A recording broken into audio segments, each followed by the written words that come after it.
সন্ধ্যাবেলা চা অথবা কফির সাথে যদি মুচমুচে বাঁধাকপির পকোড়া থাকে তাহলে সন্ধ্যাটা পুরোপুরি জমে যায়। তো আজকে আমি তোমাদের সাথে বাঁধাকপির পকোড়া রেসিপি শেয়ার করছি। চলো বন্ধুরা, সম্পূর্ণ ভিডিওটি তোমরা দেখতে থাকো। যদি ভালো লাগে অবশ্যই লাইক কমেন্ট করে জানিও। দেখো, পকোড়াটি বানানোর জন্য আমি এখানে একটা বাঁধাকপির অর্ধেকটা নিয়ে নিয়েছি, আর নিয়েছি দুটো পেঁয়াজ, কয়েকটি কাঁচা লঙ্কা, আর নিয়েছি একটু ধনেপাতা।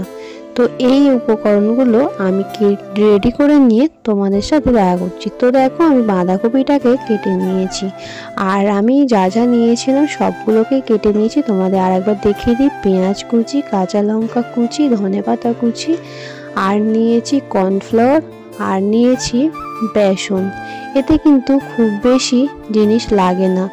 আর মশলার মধ্যে নিয়ে নিয়েছি নুন, হলুদ গুঁড়ো, লঙ্কার গুঁড়ো, জিরে গুঁড়ো, একটু গরম মশলা গুঁড়ো, আর নিয়েছি কালো জিরে। উপকরণগুলো দেখিয়ে দিলাম। এবারে দেখো, বাঁধাকপির মধ্যে আমি পেঁয়াজ কুচিটা দিয়ে দিলাম। সব কিছু দিয়ে খুব ভালো করে এটাকে মিশিয়ে নিতে হবে। তো পেঁয়াজ কুচিগুলো দেওয়ার পর আমি কাঁচা লঙ্কা কুচিটা দিয়ে দিলাম। এবার এটা যেহেতু অনেকটা বাঁধাকপি ছিল, আর পকোড়া একটু ঝাল ঝাল ভালো লাগে, আমি ওই জন্য কাঁচা লঙ্কাটা একটু বেশি দিয়েছি। আর দেখো, দিয়ে দিলাম ধনেপাতা কুচি। আর যা যা মশলা তোমাদের দেখালাম সব মশলাগুলো এর মধ্যে দিয়ে দিলাম। এবারে এর মধ্যে কর্নফ্লোরটা দিয়ে দিলাম। দেওয়ার পর আমি বেসনটা পুরোটা দেব না, কিছুটা দেব, দিয়ে কিছুক্ষণ খুব ভালো করে এটাকে মেখে নেব হাতের সাহায্যে। তো দেখো, আমি হাতের সাহায্যে খুব ভালো করে এটাকে মিশিয়ে নিচ্ছি। এভাবে মাখিয়ে নিতে নিতে আমি পুরো বেসনটাই দিয়ে দেব। তো দেখো, আমার সম্পূর্ণ মাখানো কমপ্লিট। এটা কিন্তু একটুও জল ইউজ করবে না, ওটা মাখতে মাখতে দেখবে অনেকটা জল বেরোবে। তো ভালো করে চেপে চেপে মাখতে হবে, মাখলে অনেকটা জল বেরোবে। জল দিলে কিন্তু এটা একেবারেই ভালো হবে না। আমি সম্পূর্ণ জল ছাড়াই এটা মেখে নিয়েছি। এবারে দেখো, কড়াই বসিয়ে দিয়েছি। কড়াই তো গরম হয়ে গেছে, কড়াইতে রিফাইন তেল দিয়ে দিলাম।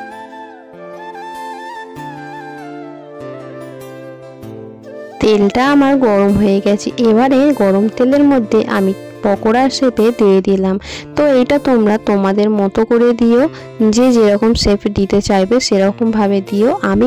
আমি একটু বড় বড় করে দিয়েছিলাম, তোমরা তোমাদের মতো সাইজের দিও। তো দেখো, যে কটা ধরেছে আমি সে কটাই প্রথমে দিয়ে দিলাম। আমার প্রথমে 7টার মতো দিয়েছিলাম। তো এভাবে উল্টে পাল্টে এক এক করে উল্টে পাল্টে অনেকক্ষণ টাইম নিয়ে ভাজতে হবে। তো গ্যাসের ফ্লেমটা লোতে করে দেবে যখনই তোমরা পকোড়াগুলো তেলের মধ্যে দেবে, না হলে পুড়ে যাবে। তো এভাবে উলট পালট করে অনেকক্ষণ ধরে ভেজে নিতে হবে।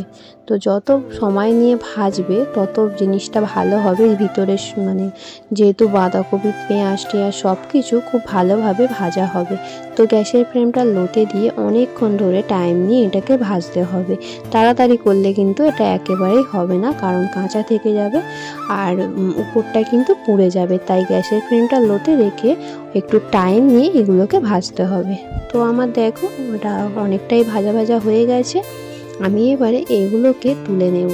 তো দেখতে কিন্তু খুবই ভালো লাগছে দেখো, আর এভাবে একবার বানিয়ে দেখো, খেতেও খুবই ভালো লাগে। তো কার কেমন লাগছে তোমরা আমাকে কমেন্ট করে কিন্তু জানিও। তো এইভাবে দেখো, আমি পকোড়াগুলোকে এবারে তুলে নেব। তেলটা ঝরিয়ে নিলাম। এবারে দেখো, আমি পকোড়াগুলোকে একটা প্লেটের মধ্যে তুলে নিলাম। দেখো কত সুন্দর লাগছে দেখতে, আর খুবই মুচমুচে হয়েছিল। এভাবে আবার অবশ্যই বানিয়ে দেখো, খেতে কিন্তু খুবই ভালো লাগবে। তো ওই তেলের মধ্যে আমি একইভাবে বাদবাকি পকোড়াগুলোও ভেজে নেব। তো আমি সব পকোড়াগুলোকে একইভাবে দিয়ে দিলাম। আবারও এইগুলো একইভাবে কিছুক্ষণ ধরে ভেজে নেব। তো তোমরা কিন্তু যখন ভাজবে তখন অবশ্যই গ্যাসের ফ্লেমটা লোতে দিয়ে ভাজবে, আর অনেকটা টাইম নিয়ে এটা ভাজতে হয়। যতটা বেশি টাইম নিয়ে ভাজবে ততটা খেতে বেশি ভালো হবে। তো দেখো, এভাবে উল্টে পাল্টে আমি দিচ্ছি। তো সব পকোড়াগুলো আমি এভাবে ভেজে নেব। তো আমি অনেকটাই বড় বড় করেছি, দেখেই বুঝতে পারছো, বেশি ছোট ছোট করিনি। আমার চ্যানেলে নতুন বন্ধু হয়ে থাকলে অবশ্যই তোমরা চ্যানেলটি সাবস্ক্রাইব করে পাশে থাকা বেল আইকনটি ক্লিক করে রেখো। আর সবাইকে অসংখ্য ধন্যবাদ, এভাবেই তোমরা পাশে থেকো, সাপোর্ট করো। তো তো এই পকোড়াগুলো দেখো আমার অনেকটাই প্রায় ভাজা ভাজা হয়ে এসেছে, কিন্তু এখন না কিছুক্ষণ একটু ভাজা ভাজা করতে হবে। আর এভাবে তোমরা বাঁধাকপির পকোড়া একবার অবশ্যই বানিয়ে দেখো, তোমাদেরও খেতে খুবই ভালো লাগবে। এটা গরম গরম সসের সঙ্গে খুব ভালো লাগে খেতে, চা কফির সঙ্গেও খুব ভীষণ ভালো লাগে। তো দেখো এই পকোড়াগুলো আমার ভাজা কমপ্লিট, এগুলোকে আমি আবার তুলে নেব।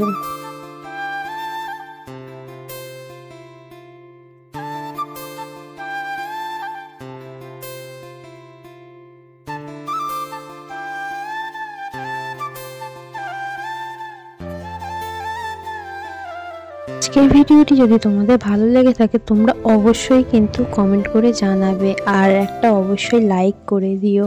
তো দেখো এই পকোড়াগুলোকেও আমি এবারে তুলে নিলাম। তো আমার দেখো অনেকগুলো পকোড়াই ভাজা হয়ে গেছে, আর অল্প কিছুটা আছে যেহেতু আমি বড় বড় করেছিলাম।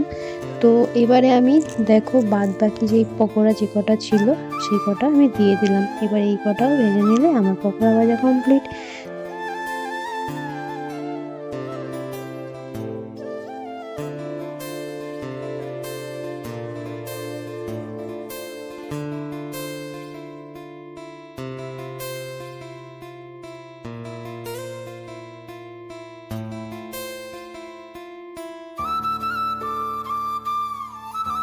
দেখো এইগুলো কিন্তু ভাজা কমপ্লিট হয়ে গেল, এগুলো তুলে নিলাম। দেখো আমার সব পকোড়াগুলো ভাজা কমপ্লিট, দেখতে যতটা সুন্দর লাগছে খেতে খুবই ভালো হয়েছিল। আর ঝাল ঝাল মুখরোচক, এভাবে সসের সঙ্গে খেতে খুব ভালো লাগবে, চায়ের সঙ্গেও খেতে খুব ভালো লাগবে।